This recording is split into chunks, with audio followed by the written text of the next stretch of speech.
আহিলে কংগ্ৰেছৰ ৰাজপাট মিয়াৰ বাঢ়িব উৎপাত গতিকে খেদিম এইবাৰ হ'ব এইবাৰ এটাকৈ খেদিম মিয়াবোৰ বৰ ডেঞ্জাৰ মিয়া হ'ল অসমৰ কেঞ্চাৰ কাৰণ মিয়াই চৰ চাপৰি খায় মিয়াই বনাঞ্চলৰ মাটি খায় মিয়াই নামঘৰ সত্ৰৰ মাটি কাঢ়ি খায় মাটিৰ বাবে গেদাগেদিৰ খেদাখেদি মৰামৰি কটাকটি মিয়াই মন্দিৰৰ চৌহদত গৰু কাটি পেলায় মিয়াই চুৰি ডকাইতি কৰে মিয়াই হিন্দু যুৱতী মহিলাক ধৰ্ষণ কৰে লাভ জেহাদ কৰি অসমীয়া নাৰীৰ সতীত্ব হৰণ কৰে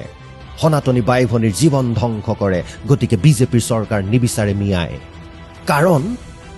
যোৱাবাৰ আমি 1 লাখ বিঘা মাটিত এভিকশ্যন কৰিছো এইবাৰ মই টাৰ্গেট লৈছো যে 5 লাখ বিঘা মাটিৰ পৰা বেটাহঁতক এইবাৰ এভিকশ্যন কৰিম যোনে চৰকাৰী মাটিত বহি আমাৰ ওপৰত ৰাজা হ'ব খুজিছে মাটি খোৱা মিয়াই অসমীয়াক কি খুৱায় মিয়াই বিষাক্ত শাক পাচলি খুৱায় মিয়াই অসমীয়াক খুৱায় বিষাক্ত মাছ মিয়াই কৰে মাছ জেহাদ সাৰ জেহাদ মাটি কাঢ়ি লোৱাৰ জেহাদ লভ জেহাদটো আছেই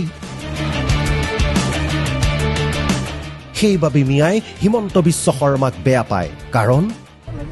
যোৱা 5 বছৰ বাংলাদেশী মিয়াৰ মই হাড় ভাঙিলোঁ ভৰি ভাঙিলোঁ হাত ভাঙিলোঁ অহা 5 বছৰত তেওঁলোকৰ মেৰুদণ্ডও মই ভাঙি দিম সেইবাবেই কৈছোঁ আহিলে কংগ্ৰেছৰ ৰাজপাট মিয়াৰ বাঢ়িব উৎপাত মিয়াবোৰ বৰ ডেঞ্জাৰ মিয়া হ'ল অসমৰ কেঞ্চাৰ গতিকে অসমীয়া সাৱধান হোৱা নহ'লে হৈ যাব জাতিটো চাৰখাৰ